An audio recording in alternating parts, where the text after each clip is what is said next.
My name is Patricia Lane, and I was only 12 years old when everything in my life turned upside down.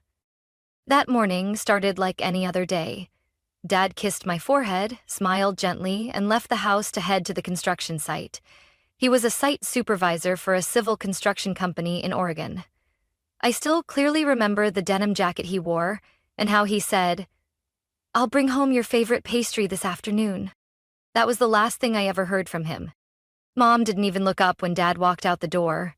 Her eyes were glued to her phone, fingers scrawling endlessly like she was drowning in an infinite stream of news. That struck me as odd. They used to talk every morning, exchange warm glances. Lately, the silence between them had stretched longer, like a void I couldn't fill. By noon, while I was sitting in science class, the principal walked in. Her face was serious, but her eyes held a deep sympathy. I was called outside, not knowing what was happening. In the principal's office, my mom was already there. Her hair was perfectly styled, her makeup untouched, and her cold eyes looked at me like I was a stranger. "Your father is gone, Patricia," she said in a disturbingly calm voice. I froze. It felt like the air around me had disappeared. I screamed on the inside, but on the outside, all I could do was cry, choked and silent. Mom placed her hand lightly on my shoulder, patting it as if she were comforting an acquaintance, not the only daughter who had just lost her father. That night, I went up to my room early but couldn't sleep. I heard Mom on the phone downstairs. Her voice was low, but every word came through the thin walls of our house. "Actually, this might be a good opportunity," she said, pausing for a moment. "Being a widow is better than being divorced. At least I get to keep everything without sharing with lawyers." Then she laughed, a short, sharp laugh like a knife's edge. I couldn't believe my ears. My father had only been gone for a few hours, and yet my mother, the woman who had held his hand through years of marriage, was saying such things without an ounce of sorrow, without a single real tear. I sat on the stairs, my hand covering my mouth to stifle the sobs, my heart aching as if it were being crushed. The only one who sensed the truth was Aunt Margaret, Dad's sister. She didn't sob loudly at the funeral, didn't offer hollow condolences like the others. She just stood quietly in the backyard, shaking her head gently whenever someone hugged my mom and said, "Poor thing." Aunt Margaret had known all along. She'd seen how Mom treated Dad, the disdain in her words when he lost his job temporarily, the irritated glances when he came home late after overtime shifts. But no one wanted to believe it. My mother always appeared polished, knew just the right words to say to fool people. Only Aunt Margaret and I saw how everything was falling apart beneath the surface. After the funeral, Mom transformed. No longer tired or sorrowful, no more red eyes. She dressed more extravagantly, wore heavier makeup, and was constantly on the phone. I once caught her tearing up a family photo with Dad in it, then tossing it into the trash without a second thought. That time, I didn't cry. I just stood there, eyes dry, because even my tears seemed to understand there was no place left for them. I had lost the person I loved most, but what hurt more was realizing I never really had a mother. 4 months after the funeral, Mom casually announced she was remarrying.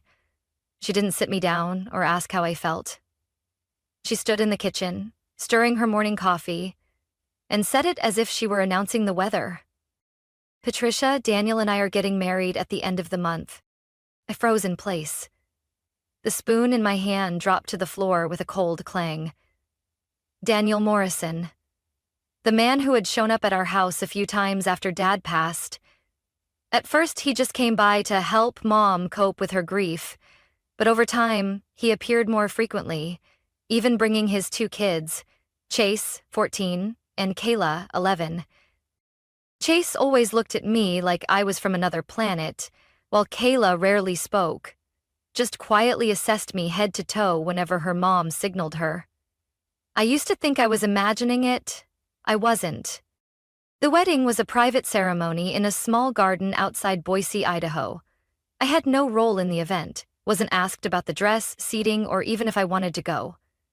Mom simply handed me a pale pink dress and coldly said, Don't embarrass me. After the honeymoon, Daniel and his kids moved into my house, or rather, the house that used to belong to my dad. That's when everything changed, in ways I couldn't have imagined. Kayla was given my bedroom because, as Mom put it, she's a girl and she needs space to paint. I was moved to the attic, a cramped room with rough wooden walls and a single window that was jammed shut. Chase took over my dad's study, once filled with books and sketches. It became his game room. I protested, gently. Mom responded curtly, "You need to learn to share. The world doesn't revolve around you." Every night, dinner felt like a stage play where I was just an extra. Mom filled Kayla's plate, saved the last piece of chicken for Chase while I quietly ate cold salad. When I asked, "May I have some more potatoes?" she shrugged. "You've had enough." Weekend trips began. Camping, canoeing, national park visits. I was never invited. Mom explained, "You're not into outdoor activities. Stay home and watch the cat." So I stayed, with Ginger the cat, and the growing feeling of being left behind. I called Aunt Margaret more often. Nights at her house felt like breathing again. She didn't ask many questions, just handed me a warm blanket, a cup of hot cocoa, and listened in silence. Once, while I was stacking clothes in her room, she asked softly, "Are you okay with how things are at home?" I didn't know what to say. Some truths, once spoken, hurt more than when kept inside. I just bowed my head and mumbled, "At least, I have a real bedroom here."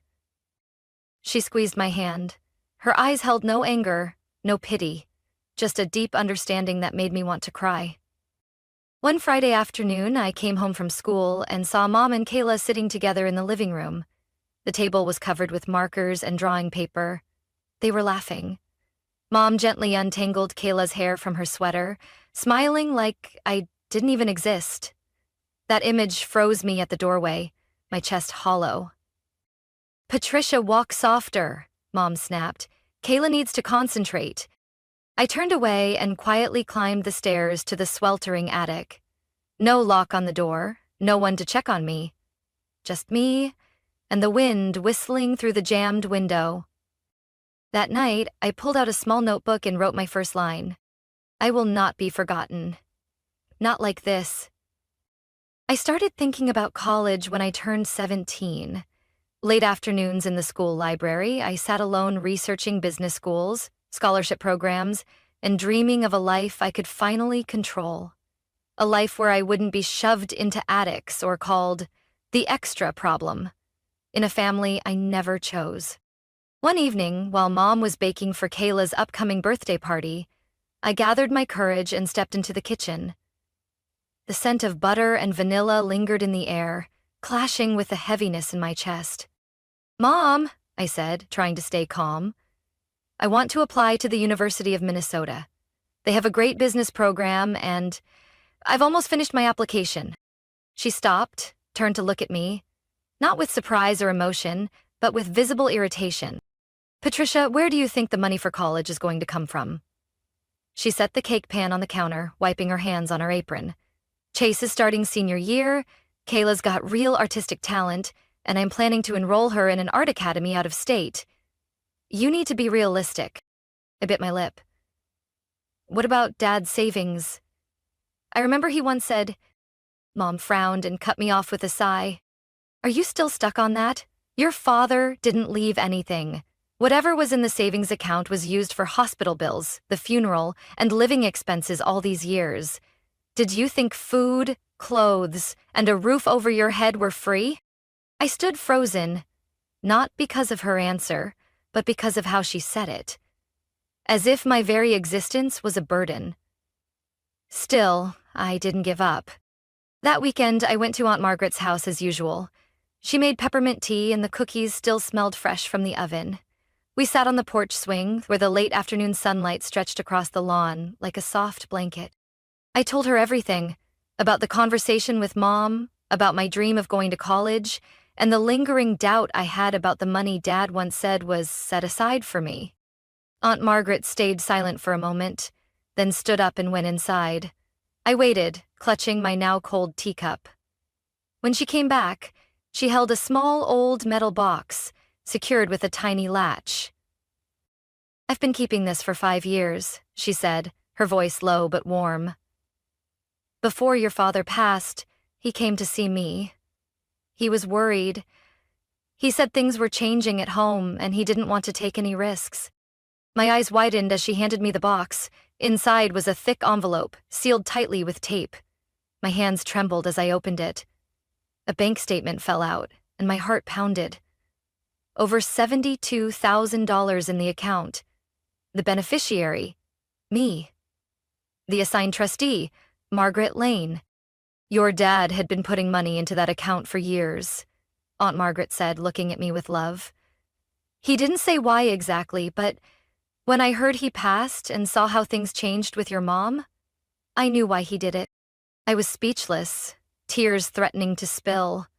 Part of me wanted to break down, but another part felt a surge of strength. Dad hadn't abandoned me. Even when he was gone, he was still protecting me in the quietest way. "Don't tell your mother," Aunt Margaret warned, her voice firm. "If she finds out, she'll find a way to take it. From now on, you have to keep this completely secret." I nodded. For the first time in years, hope didn't feel like a luxury. That night, I sat by Aunt Margaret's window, moonlight reflecting off the bank document in my hands. Those cold numbers now held the deepest kind of love. I didn't know what lay ahead, but I knew one thing for sure. I would fight for my future, and I would never let anyone, not even my mother, take that from me again. I kept the money a secret, just as Aunt Margaret told me to. During my senior year, I poured everything into school. Every morning, I woke up earlier than my alarm, did extra assignments, applied for scholarships, and practiced writing essays like my life depended on every word. In truth, it did. At school, Chase still made sarcastic remarks when I brought packed lunches or wore the same old jacket. "Don't worry, Patricia," he once sneered. "They still need cashiers." Kayla frequently posted pictures of the happy family online, pictures I was never in. I stayed silent, as always, because I knew I was preparing for something far greater than anything they could ever imagine.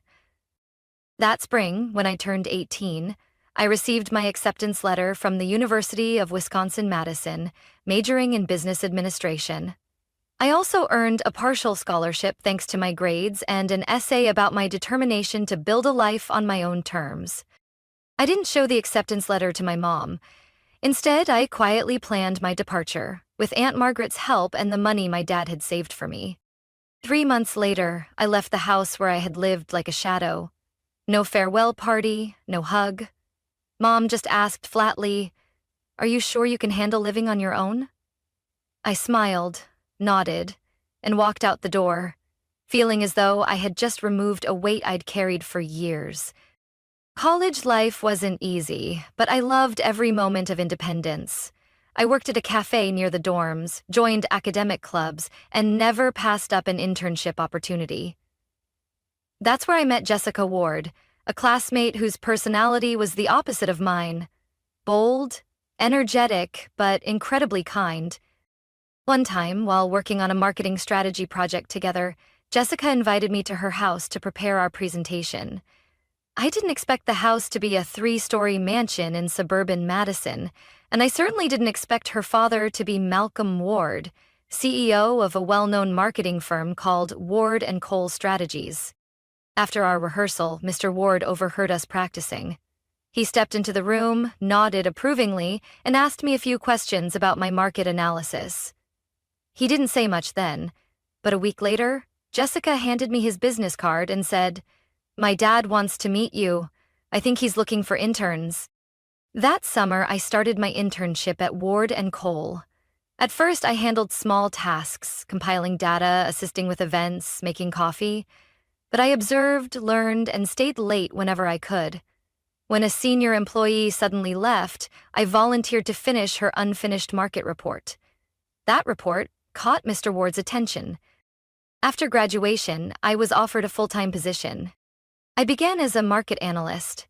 4 years later, I became regional strategy lead. By year 6, I was promoted to Director of Strategic Development. At just 24 years old, every step was deliberate, each small win a brick laid in the foundation of my new life. I bought my first apartment in downtown Milwaukee. I picked out the furnishings myself. Minimalist, elegant, and nothing excessive. Then came the Mercedes-Benz GLC, a reward I gave myself after exceeding performance goals. But unlike Kayla or Chase, I didn't post photos for attention. I didn't need to. I only shared a few pictures with Aunt Margaret, the only one who knew my entire journey. She always replied, "Your father would be so proud." And I never once doubted you'd make it. I still keep a journal. Whenever I feel tired or uncertain, I open the old notebook, where Dad's handwriting is on the first page. No matter where you go, I believe you'll get to where you dream to be. Now, I'm there. The very place I once dreamed of, doubted, and fought to reach. I never returned to the old house. I hadn't heard a word from Mom, Chase, or Kayla in 6 years. Until one June morning when a strange message appeared in my voicemail, with a voice I couldn't mistake.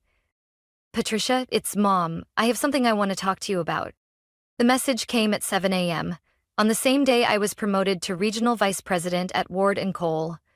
As I sipped my coffee on the balcony, watching Milwaukee awaken below, my phone buzzed with a simple notification.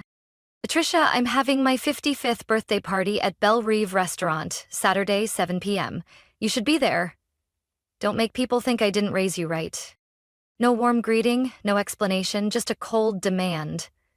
Exactly how she used to control my life when I was a child.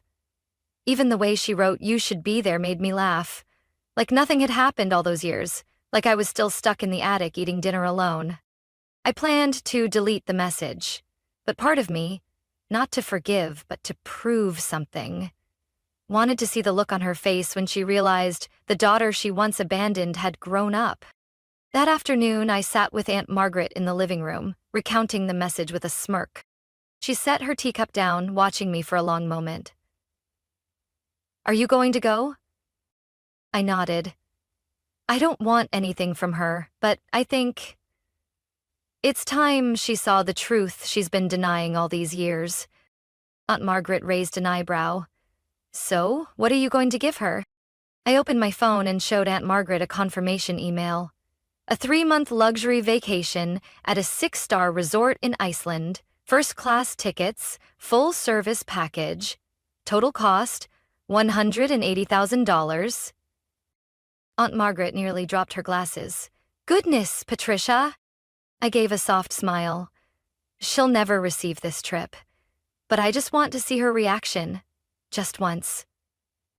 On Saturday evening, I chose a simple black dress from a brand most people unfamiliar with fashion would mistake for something cheap.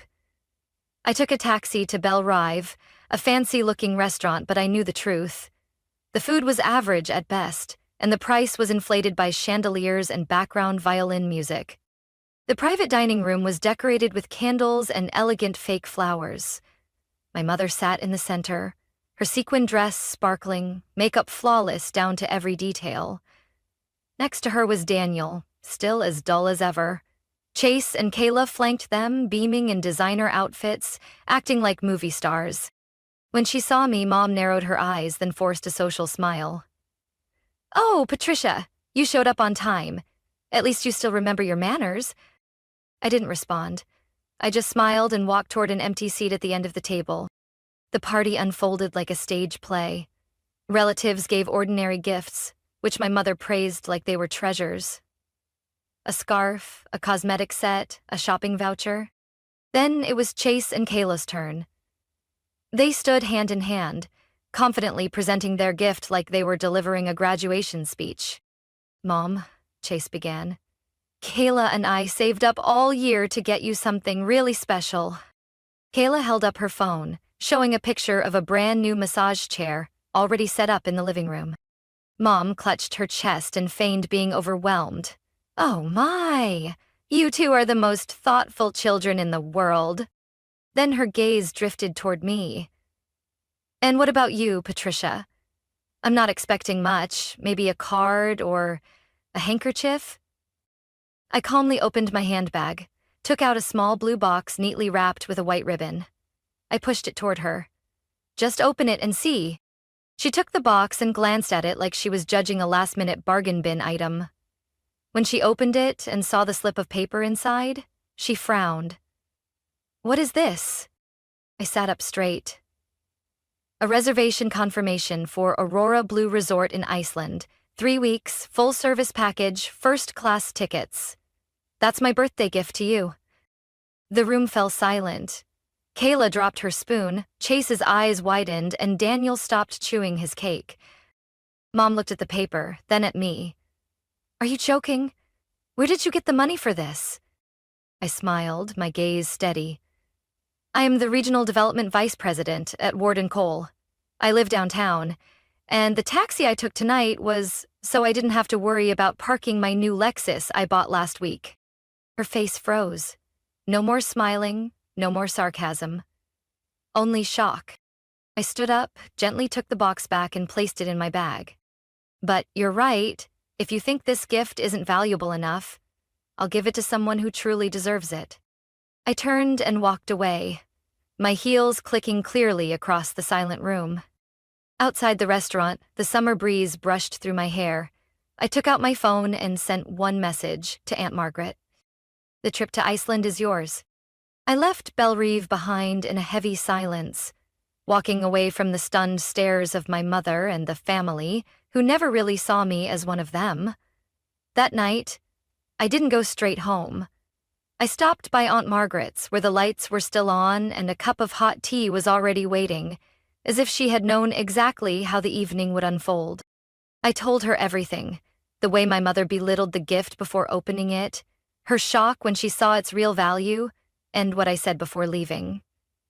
Aunt Margaret didn't laugh, but her eyes shimmered with pride.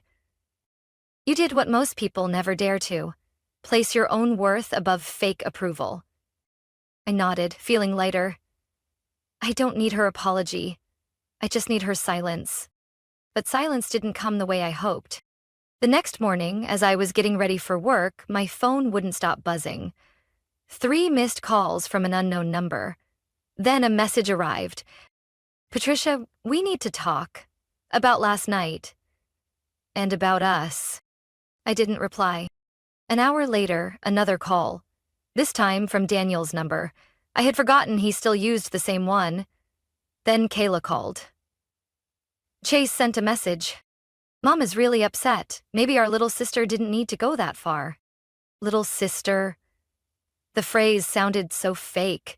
I was never his sister, never treated like family. Yet now he used such a familiar tone, like the past never happened. That afternoon during a strategic meeting, my mother sent a long email titled in bold, "For the family." She claimed the party had been a misunderstanding, that I had overreacted, and that she wanted to start over if I truly wished to reconnect. But just a few lines later, the truth leaked out. She mentioned how Kayla really needs an internship at a reputable company to enhance her college applications, and how Chase has great business potential but needs guidance. Then, she added, if you know anyone hiring at your company, consider referring Chase. He has excellent leadership skills. I read the whole email without feeling anything, not anger, not sadness, just the sense that I was reading a shallow investment proposal, flowery language, but completely hollow.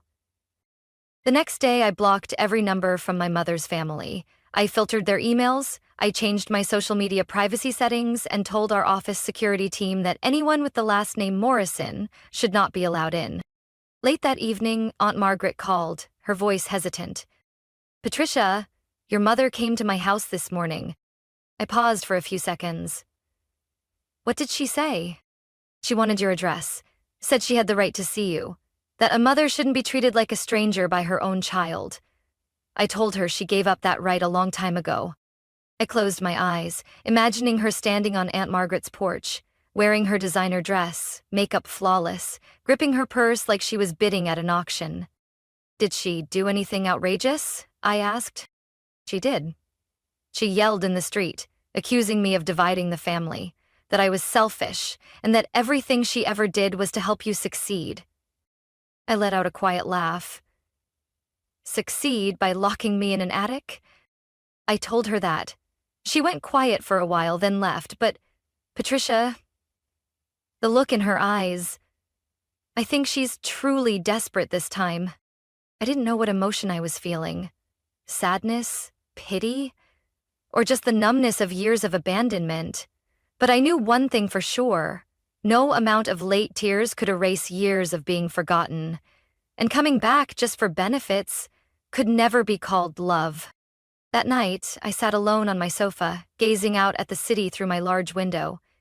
I reopened the Iceland vacation email and updated the recipient's name. Margaret Lane. I added a small note. For the one woman who chose to stay, even when the world turned away. When I hit send, I wasn't just giving away a gift. I was closing a chapter of my life and stepping into the next one with my head held high. Margaret's trip to Iceland was scheduled for early September, right during the most breathtaking season of the Northern Lights. When I told her, she nearly dropped her glass. You're kidding, Patricia? Iceland? A 6-star resort? Oh my goodness, I've never even left this state.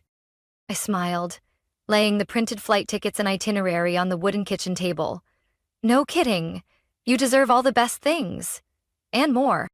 Aunt Margaret went quiet for a moment, then looked at me with an expression I'll never forget. One filled with unconditional love, pride, and deep gratitude. No fancy words, no tears. Just a warm squeeze of my hand, and it was enough. Since the night of my mother's birthday party, I had erased every trace of the past. Phone numbers, email addresses, even old belongings from the house. I had given them away or thrown them out. Not out of bitterness, but because I didn't want to hold on to anything that reminded me of a place where I felt invisible. I focused on my work and on the relationships that truly mattered. I spent more time with Aunt Margaret, cooking together on weekends, taking morning walks around Lake Geneva every Sunday. Those seemingly simple things made me feel more loved than any empty words ever spoken by the woman who used to call herself my mother.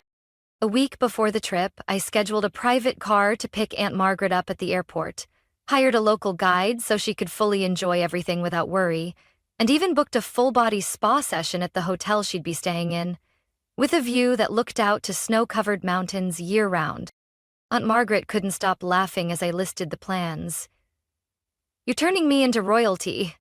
I just smiled and said softly, I'm only giving back a small piece of what you gave me. During that time, I didn't receive any more messages or calls from my mother. Maybe she finally understood that this time I had truly closed the door. No more soft spots, no second chances. Her silence was the most valuable thing she had ever given me. The day before her departure, I gave Aunt Margaret a teal silk scarf, the color of the Northern Lights I had seen in pictures. She hugged me tightly, eyes glistening. Your father must be looking down and smiling. I nodded. I believed that, too. That evening, I sat alone in my apartment, city lights twinkling behind the glass window. I pulled out my old notebook, the one I started when I was just a girl banished to the attic, and read the first line I ever wrote. I will not be forgotten, not like this. Now, I added a new line below it. And I wasn't forgotten. I created my own place, right where I belong. I closed my eyes. I no longer felt heavy or bitter, instead I felt peace. Like I had finally taken off the weighty coat of the past. The next morning, I dropped Aunt Margaret off at the airport. She rolled her suitcase, the teal scarf wrapped around her neck, chattering about the weather in Reykjavik and whether she should eat breakfast on the plane or at the terminal. Before entering the security checkpoint, she looked back at me, her eyes gleaming like a child about to go to summer camp. You know, Patricia, I always hoped that one day you'd live up to your full potential, but I never imagined you'd be the one helping me live my own dream. I hugged her tightly. Because you were the first person who believed in me when no one else did. She walked away, her small figure gradually disappearing behind the line of passengers. I stood there for a while, then turned and walked out of the airport, my heart light. I didn't have a big, loud family or picture-perfect posts on social media, but I had one person who was always there for me, someone who chose me every single day, not for gain, not for appearances, but simply out of love. And sometimes just one person like that is enough to be called family. From a forgotten girl living quietly in an attic, I had risen and built a life I'm truly proud of. I learned that family isn't about blood. It's about those who choose to love and stand by you unconditionally. Success doesn't come from others' approval, but from daring to believe in your own worth.